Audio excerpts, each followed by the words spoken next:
मां गुज़ारिश कंदसि असांजे सिंध जे मल्लू प्यारे ख़ूबसूरत ऐं सभ खां प्यारे गुलकार सरबत सिंधी खे ज़ोरदार ताड़ियूं कुछ अवां सां ॻाल्हाइणु चाहींदो। सजण इएं मजुगा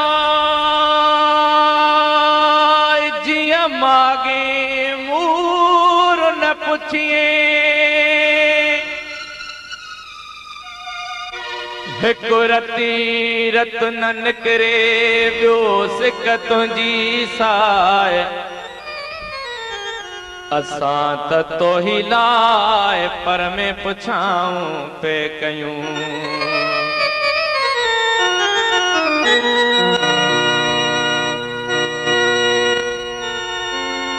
तू ॻाल्हि करी थो ज़ुल्फ़न जी मां अणबन वारन जी गैरत आख़िर गैर ई रहंदा गैरत काई मयार नया जा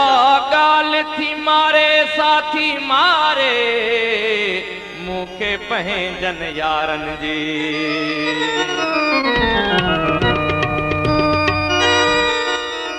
हमल इन ॻाल्हि जो मत वेही कयुमि वीचार त दिल लॻी दोस्तीअ जो छा मुल्ह आहे मिक़दार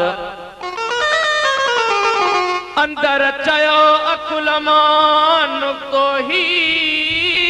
निर्वार जे लगे त लख हज़ार मियां जे टुटे त टकोई न लहे अड़े चंद्र अड़े चंद्र अड़े चंद्र अड़े चंद्र पिरी तो ॾिठो नाहे पिरी तो ॾिठो नाहे संदस रूप संदस रंग संदस रूप संदस रंग ईअं आहे जीअं तूं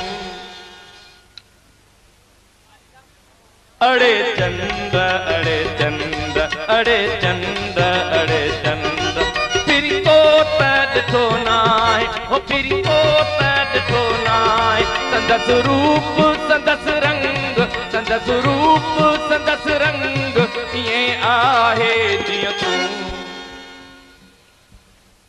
अड़े चंद्र अड़े चंद्र अड़े चंद्र अड़े चंद्र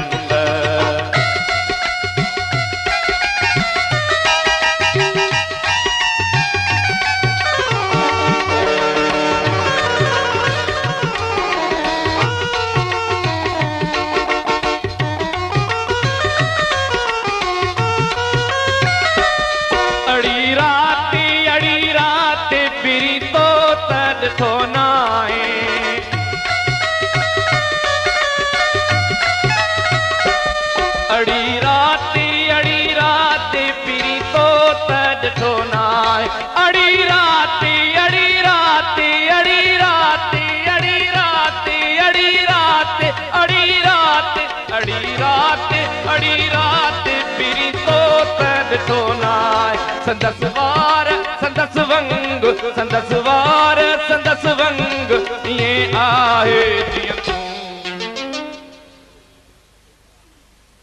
अड़े चंद्र अड़े चंद्र अड़े चंद्र अड़े चंद्र पिरी तो ॾिठो नाहे ओ पिरी तो ॾिठो नाहे संदस रूप संदस रंग संदस रूप संदस रंग ईअं आहे जीअं तूं अड़े चंद्र अड़े चंद्र अड़े चंद्र अड़े चंद्र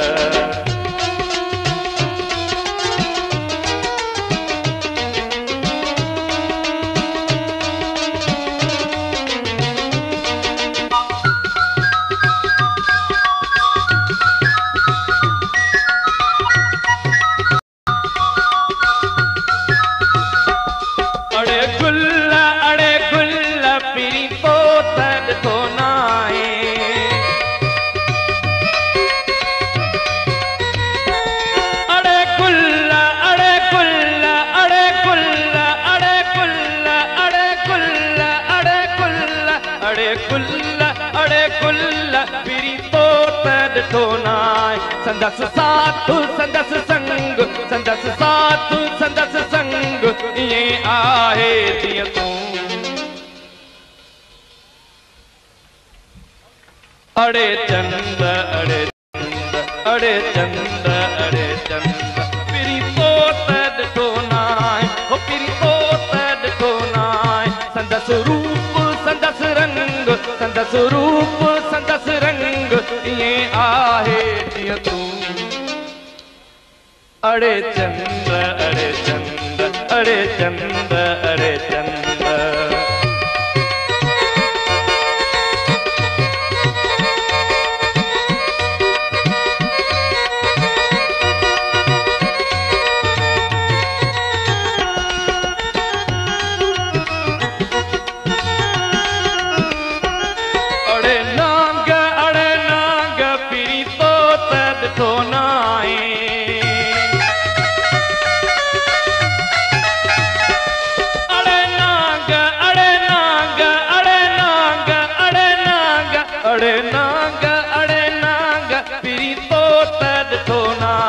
संदस दाहु संदस दंग संदस दाहु संदस दंग ईअं आहे जीअं तूं अड़े चंद अड़े चंद अड़े चंद अड़े चंद पिरी तो ॾिठो नाहे पिरी तो ॾिठो नाहे संदस रूप संदस रंग संदस रूप संदस रंग ईअं आहे जीअं तूं